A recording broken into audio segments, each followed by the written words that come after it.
안녕하세요. 반갑습니다. 부처님께서는 원한은 원한으로 풀리지 않고 오직 자비로만 풀린다고 하셨습니다. 오늘 이 영상은 누군가를 비난하기 위해서도 과거를 들춰 상처를 덧내기 위해서도 아닙니다.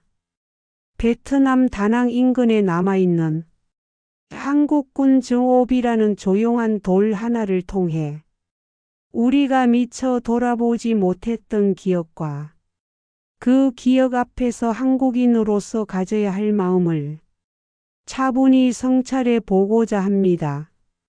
전쟁은 끝났지만 고통은 늘 동시에 끝나지 않습니다. 말해지지 않은 슬픔은 세대를 건너 남고 침묵 속의 상처는 돌비가 되어서 있습니다. 부처님의 가르침은 과거를 부정하라고 하지 않았습니다. 다만 그 과거를 자비와 지혜로 마주하라고 일러주셨습니다. 이 이야기가 원망을 키우는 불씨가 아니라 이해와 참회의 등불이 되기를 바라며 서로의 아픔을 향해 한 걸음 조심스럽게 다가가 보고자 합니다. 지금 그 이야기를 시작합니다. 다낭 외곽의 작은 마을에 관광 지도에도 안내판에도 잘 나오지 않는 낡은 돌비 하나가 서 있었다. 사람들은 그곳을 일부러 찾지 않았고 찾는다 해도 오래 머무르지 않았다. 어느 날 한 노스님이 그 돌 앞에 멈춰 섰다. 스님은 베트남 말을 알지 못했다. 그러나 글자가 무엇을 말하는지는 구리 설명을 듣지 않아도 느낄 수 있었다. 그 돌에는 분노보다 깊은 슬픔이 먼지처럼 쌓여 있었다. 곁에 있던 마을 사람이 조용히 말했다. 여기 적힌 이름들은 모두 전쟁 때 죽은 사람들이에요. 마지막에 있는 이름은 사람 이름이 아닙니다. 스님은 묻지 않았다. 그가 이미 알아차렸기 때문이다. 사람이 미워질 만큼의 고통은 사람만을 향하지 않는다는 것을. 스님은 그 자리에서 아무 말도 하지 않고 합장을 했다. 사과의 말도 변명의 말도 없었다. 다만 오래 고개를 숙였다. 그 침묵은 말보다 길었고 그 자세는 설명보다 깊었다. 며칠 뒤 스님은 다시 그 마을을 찾았다. 이번에는 빈손이 아니었다. 아이들이 공부할 수 있는 작은 교실, 아픈 이를 눕힐 수 있는 침상, 그리고 함께 웃을 수 있는 시간들을 조심스럽게 내려놓았다. 마을 사람 중 누군가가 물었다. 왜 이런 일을 하십니까? 스님은 이렇게 답했다. 돌은 스스로 움직이지 못합니다.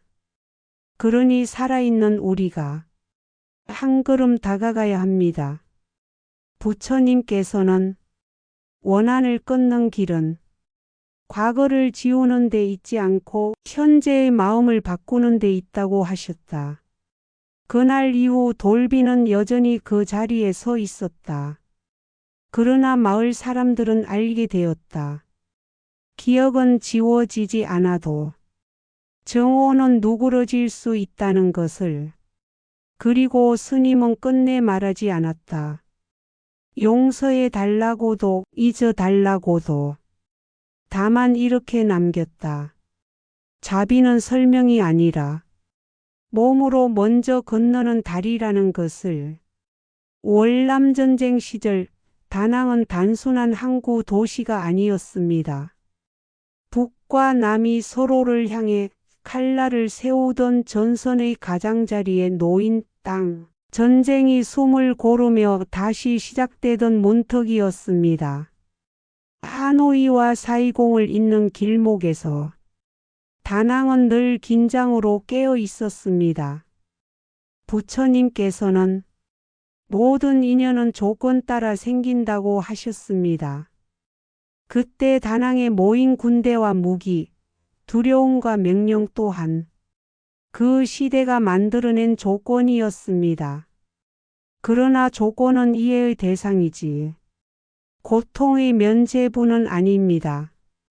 다낭 인근의 한 작은 마을에 높지도 화려하지도 않은 돌비 하나가 서 있습니다. 한국군 정오비. 그 이름부터 마음을 무겁게 합니다. 그러나 그 돌은 정오를 부르기 위해 세워진 것이 아니라 잊히지 않기 위해 그 자리에 남아 있습니다. 돌비에는 이름들이 적혀 있습니다. 아이, 노인, 농부 이름조차 기록되지 못한 사람들. 그리고 마지막 줄에는 사람이 아닌 존재의 이름이 하나 더해져 있습니다. 그 한 줄은 전쟁이 인간의 이성을 어디까지 무너뜨리는지를 말없이 증언합니다. 비문 끝에는 이렇게 새겨져 있습니다. 우리는 결코 잊지 않는다. 부처님의 가르침에 따르면 잊지 않는다는 것은 집착일 수도 있지만 제대로 기억하는 것은 깨달음의 시작입니다. 이 문장은 복수의 맹세라기보다 다시는 같은 고통이 반복되지 않기를 바라는 절박한 호소에 가깝습니다. 그 돌 앞에 선 한국인은 말을 잃습니다. 변명도 해명도 설명도 그 앞에서는 모두 가벼워집니다. 부처님께서 말씀하신 참회는 말이 아니라 마음의 방향이라는 뜻이 그제야 또렷해집니다. 전쟁은 끝났지만 억의 그림자는 쉽게 사라지지 않습니다. 칼을 들지 않은 세대라 해도 기억 앞에서 책임은 면할 수 없습니다. 다만 그 책임은 죄책이 아니라 자비로 감당되어야 합니다. 그래서 이 돌비는 한국을 미워하라고 서 있는 것이 아니라 한국이 더 깊어지라고 서 있습니다. 강해지라는 말이 아니라 부드러워지라는 가르침으로 부처님께서는 이렇게 일러주셨습니다. 과거의 업을 끊는 이는 현재의 마음을 바꾸는 사람이다. 다낭의 그 돌은 오늘도 아무 말 하지 않습니다. 그러나 침묵 속에서 묻고 있습니다. 우리는 기억 앞에서 어떤 마음으로 서 있는가?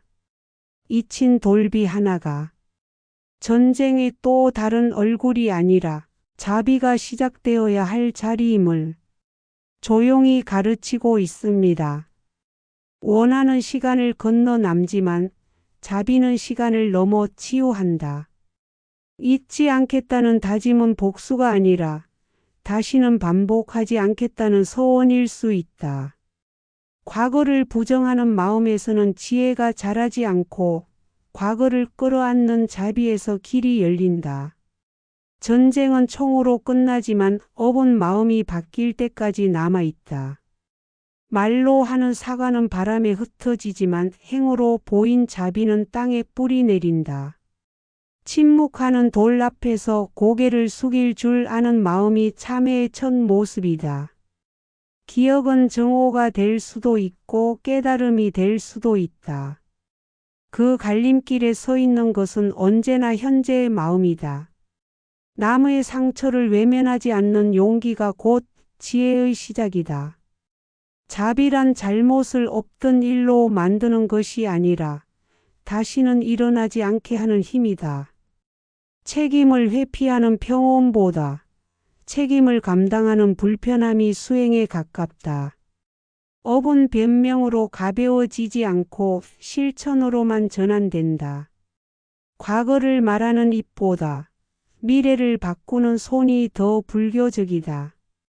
원망을 끊으려면 기억을 지우지 말고 마음의 방향을 바꾸어야 한다. 자비는 상대를 향한 것이면서 동시에 자신을 향한 해탈이다. 전쟁의 흔적 앞에서 인간답게 머무는 것, 그것이 부처님께서 가르치신 길이다. 각현 스님이 그 돌비 앞에 섰을 때 가장 먼저 찾아온 것은 분노도 변명도 아니었습니다. 말문이 막히는 침묵이었습니다.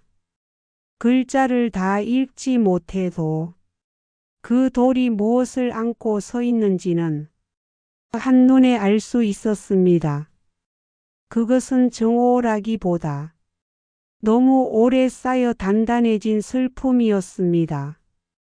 부처님께서는 모든 괴로움에는 원인이 있고 그 원인을 바로 보지 않으면 해탈도 없다고 하셨습니다. 스님은 그날 누가 옳았는지를 묻지 않았습니다. 다만 누가 더 아팠는지를 보았습니다. 돌비를 떠난 뒤 스님은 한 가지를 분명히 알았습니다. 이것은 말로 풀 일이 아니라는 것. 사과의 문장은 국경을 넘기 어렵지만 자비의 행은 언어를 묻지 않는다는 것을. 그래서 스님은 연민을 계획으로 바꾸었습니다. 성금을 모아 작은 학교를 세웠고 병원이라 부르기에는 소박한 그러나 아픔을 눕힐 수 있는 공간을 만들었습니다. 그곳에는 불상이 먼저 놓이지 않았습니다. 아이의 책상과 환자의 침상이 먼저였습니다. 누군가는 물었습니다. 왜 하필 베트남입니까? 스님은 이렇게 답했습니다. 인연이 깊을수록 참회도 깊어야 합니다. 그러던 어느 날 스님은 또 다른 벽 앞에 섰습니다. 베트남의 젊은이들이 한국을 동경하지만 넘을 수 없는 벽처럼 서 있는 현실. 언어, 비용, 기회의 부재. 부처님께서 말씀하신 보시는 물건을 주는 데서 끝나지 않고 길을 열어주는 데까지 이르러야 한다는 뜻이 그때 스님의 마음에 분명해졌습니다. 그래서 스님은 문을 두드렸습니다. 동국대학 그리고 건강대학. 많지 않아도 좋습니다. 단 몇 명이라도 받아주십시오. 받아준다는 것은 자리 하나를 내어주는 일이 아니라 삶의 질서를 함께 나누는 일이었습니다. 기숙사의 방 배치가 바뀌고 불편이 생기고 조정해야 할 일이 늘어났습니다. 그러나 그 불편함 속에 수행의 진짜 모습이 있었습니다. 부처님께서는 자비는 편안함에서 나오지 않는다고 하셨습니다. 익숙한 질서를 흔들 줄 아는 용기, 그곳에서 지혜가 자란다고 하셨습니다. 각현 스님은 용서해 달라고 말하지 않았습니다. 대신 이렇게 살았습니다. 원한이 머무는 자리에 배움이 자라게 하고 미래가 발을 디디게 하자고. 그것은 사과의 형식이 아니라 참회의 삶이었습니다. 돌비를 없애려 한 것이 아니라 그 돌이 더 이상 세워질 필요 없는 세상을 조금이라도 앞당기려는 발걸음이었습니다. 그렇게 스님의 자비는 말이 아니라 사람의 삶 속으로 건너갔고 그 자비는 지금도 조용히 인연을 이어가고 있습니다. 원한을 없애려는 말은 오래가지 않지만 자비로 쌓은 삶은 기억을 바꾼다. 참회는 고개를 숙이는 데서 시작되지만 길을 여는 데서 완성된다. 자비란 잘못을 덮는 것이 아니라 다시 일어나지 않게 하는 지혜다. 돌비 앞에서 침묵할 줄 아는 마음이 수행자의 첫걸음이다. 사과는 국경을 넘기 어렵지만 자비는 언어를 묻지 않는다. 보시는 물건을 나누는 데서 끝나지 않고 미래를 함께 나누는 데 이른다. 한 사람을 받아준다는 것은 한 삶의 업을 함께 짊어지는 일이다. 불편을 감수한 선택 속에 부처님의 길이 숨어 있다. 과거를 지우려는 마음은 집착이고 과거를 책임지는 마음은 지혜다. 원한이 머문 자리에 배움이 자라면 정오는 스스로 힘을 잃는다. 자비는 동정이 아니라 행동으로 옮겨진 이해다. 가장 깊은 참회는 스스로를 낮추는 것이 아니라 타인을 높이는 일이다. 한 명의 학생을 위한 자리는 곧 두 나라 사이의 다리가 된다.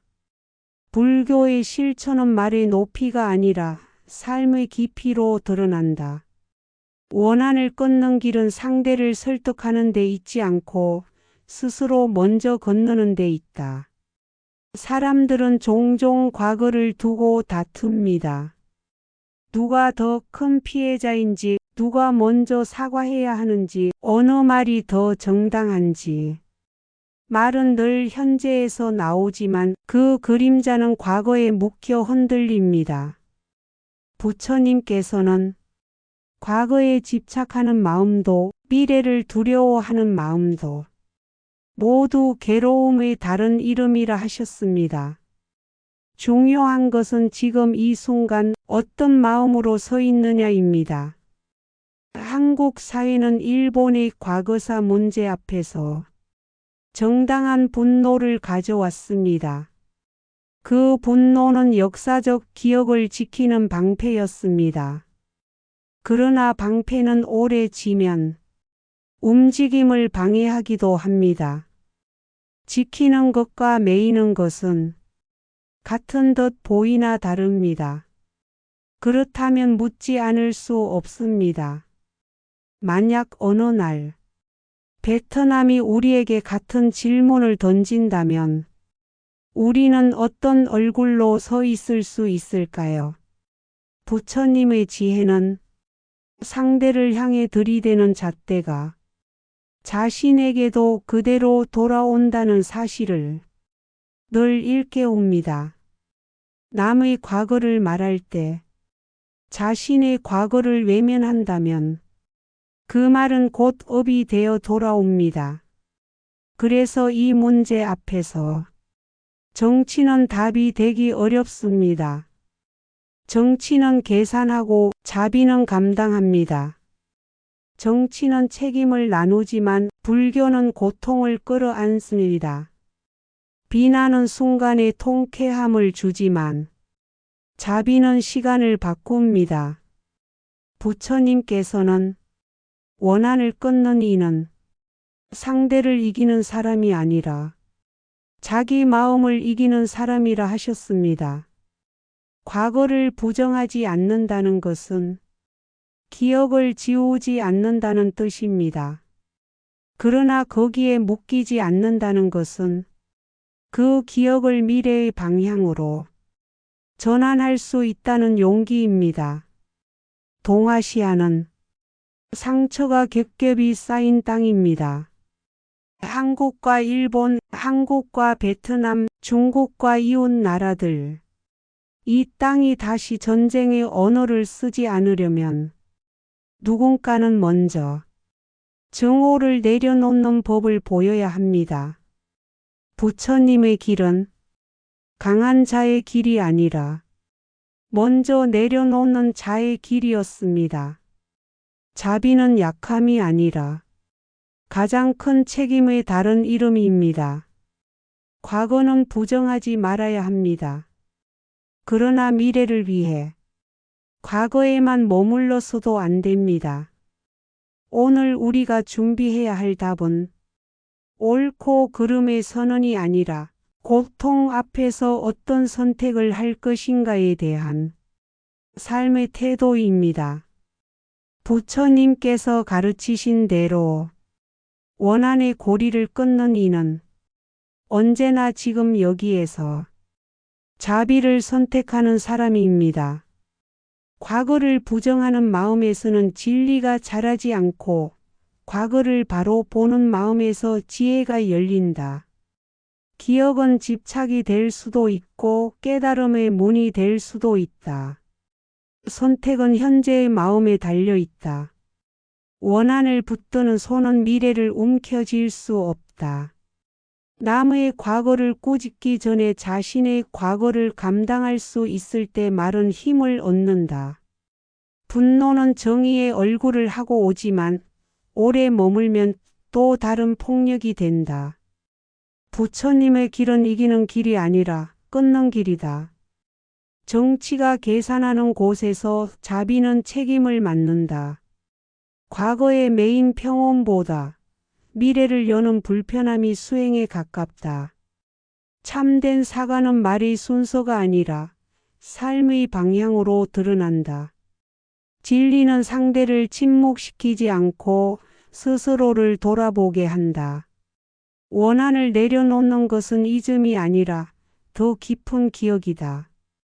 자비는 약자의 선택이 아니라 가장 큰 용기의 모습이다. 업은 국경을 모르고 책임은 세대를 걷는다. 화해는 과거를 지우는 일이 아니라 과거가 다시 반복되지 않게 하는 소원이다. 지금 이 순간 자비를 선택하는 자가 과거를 넘어 미래로 간다. 해가 저물 무렵 마을 어귀에 한 노인이 앉아 있었다. 사람들은 그의 옷차림이 초라하다고 지나쳤고 말이 없다고 마음까지 비어 있으리라 여겼다. 그러나 노인은 누구를 탓하지도 자신을 드러내지도 않았다. 그저 길을 오가는 이들의 발걸음을 바라보며 숨처럼 고요히 미소 지을 뿐이었다. 어느 날 한 젊은이가 물었다. 세상은 이토록 불공평한데 왜 아무 말도 하지 않으십니까? 노인은 작은 돌 하나를 들어 손에 쥐게 하며 말했다. 이 돌이 무겁다고 세상을 원망하면 손은 더 아플 뿐이다. 내려놓으면 아픔도 사라진다. 그러나 내려놓는다는 것은 도망이 아니라 더 넓은 길을 걷기 위한 선택이다. 젊은이는 그제야 깨달았다. 부처님의 자비란 모든 것을 끌어안는 연약함이 아니라 집착을 내려놓게 하는 단단한 사랑임을, 지혜란 세상을 피하는 눈이 아니라 고통의 뿌리를 바로 보는 맑은 시선임을 그날 이후 마을 사람들은 알게 되었다. 말없이 베푸는 마음이 가장 깊은 설법이며 자신을 낮추는 자비가 세상을 밝히는 등불이라는 것을 부처님의 진리는 멀리 있지 않았다. 고요히 듣는 귀, 놓아줄 줄 아는 손, 그리고 오늘보다 내일 조금 더 가벼워진 마음 속에 이미 조용히 와 있었다. 과거사와 미래 사이에서 돌은 말을 하지 않는다. 그러나 기억은 바람처럼 남아 세대를 건너 우리의 발목을 적신다. 부처님은 말하셨다. 원한을 쥔 손으로는 미래를 받을 수 없다고. 과거를 지우지 말라. 그 자국 위에 다시 피 흘리지 않을 꽃을 심으라. 분노는 불처럼 밝으나 자비는 등불처럼 오래 간다. 어둠을 태우지 않고 길을 보여주기 때문이다. 우리는 묻는다. 누가 먼저 사과해야 하는가? 그러나 진리는 묻는다. 누가 먼저 내려놓을 수 있는가? 잊지 않는다는 말이 복수가 되지 않게 하려면 기억을 지혜로 바꾸는 오늘의 선택이 필요하다. 부처님의 길은 이기는 길이 아니라 끊는 길. 끊어내는 것은 사람이 아니라 사람을 묶고 있던 증오다. 과거는 뒤에 있지만 업은 지금 여기 있다. 그러므로 해탈도 지금 이 순간의 마음에 있다. 우리가 준비해야 할 답은 오름의 선언이 아니라 자비를 선택하는 용기. 돌이 남긴 침묵 위에 우리는 오늘 화해의 발자국 하나를 놓는다. 그 발자국이 내일의 길이 되기를. 부처님은 말없이 지켜보고 계신다. 이상 맑고 향기로운 지혜의 샘이었습니다. 오늘도 좋은 날 되세요. 구독과 좋아요는 맑고 향기로운 지혜의 샘에게 큰 힘이 됩니다.